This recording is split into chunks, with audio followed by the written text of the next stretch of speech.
So the fundamental theorem of algebra, it says if p of x is a polynomial of degree n greater than or equal to 1 with complex coefficients, then p of x equals 0 has at least one complex root.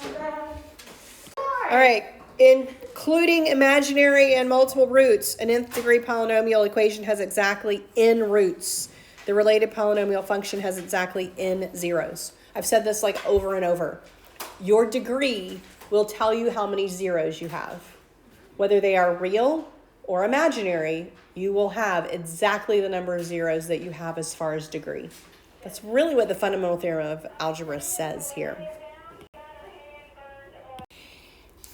We just talked about the fact that your imaginary roots come in pairs, okay? So they really have to either you're going to have like 2 or 4 or 6 or 0 if you have imaginary, okay? So imaginaries are going to have to come in pairs.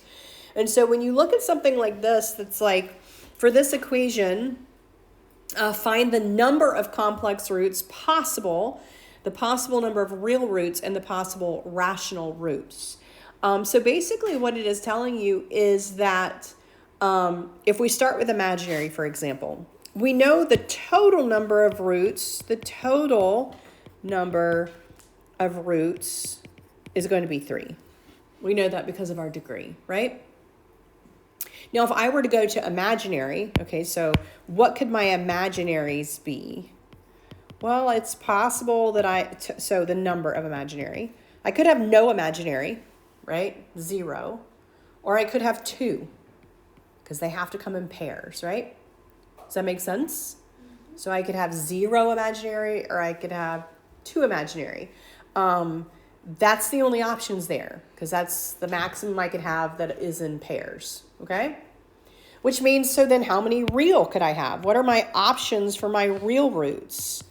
Well, if I have 0 imaginary, and I have to have 3 total, then that means I would have to have 3 real if I had 0 imaginary, right?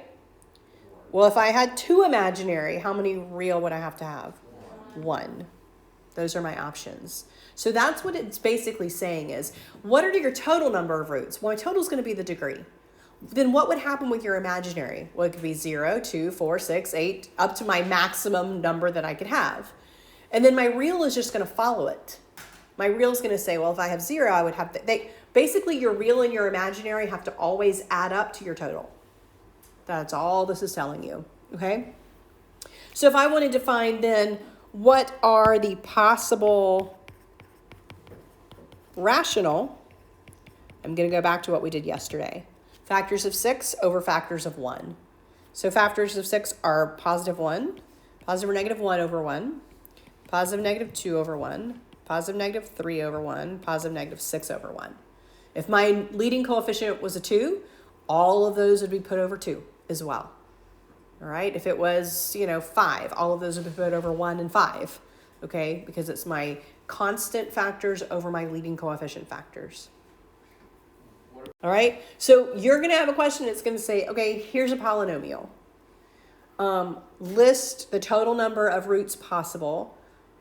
What are your options for imaginary roots, your options for real roots, and then what's your entire possibility for rational roots? What's your pool of numbers your rational roots can come from? And then I will say, here's one of your roots, find all of them. And that means you need to use that root and do what you did yesterday, synthetic division, possibly factoring. You may get all real roots. You may get real and imaginary. You may get irrational and rational, right? But you should, at the very end of this, have the total number of roots you told me you would have at the beginning. The review sheet for me, your answer key will always list it in numeric order.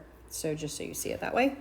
All right, and then what are your possible rational? Positive negative 1, positive negative 3. Right, that's it. Positive and negative 1, because that's a factor of 3 over 1. And positive and negative 3, also a factor of 3 over 1.